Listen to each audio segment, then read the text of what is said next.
I think there are three key areas that the police are involved in, which need their share of resources.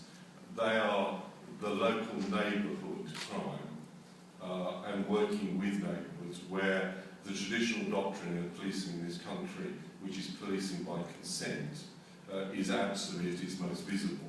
And it's where, when you talk to general members of the public, they want to see the visible sign of the police.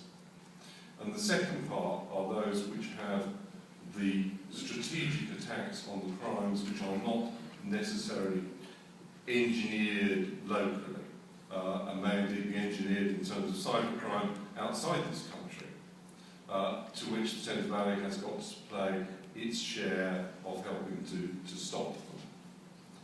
And the third thing is the order part of law and order, which we saw the significant importance of last year in terms of the riots in London.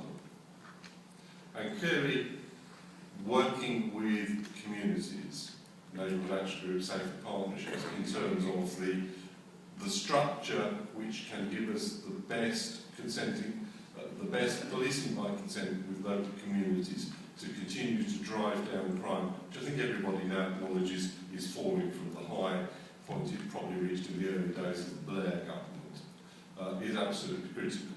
But how you actually move those resources around in the first case has to be the operational decision of the Chief Constable.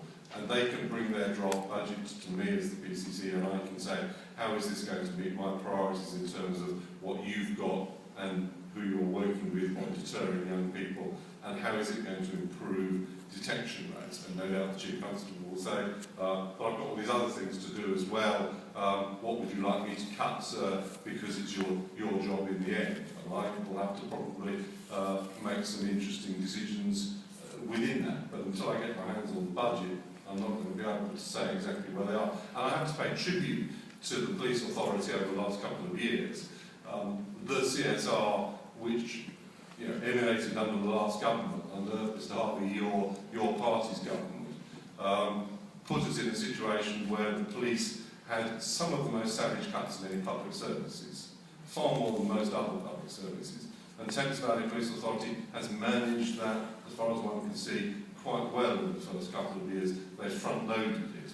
I think my anxiety is around the areas like detection rates, which frankly I don't think are good enough, and I want to explore elected very quickly what it is we can do to improve those, particularly in areas like domestic burglary, where it was running significantly below the national average. It's now, over the last couple of quarters, improved quite dramatically.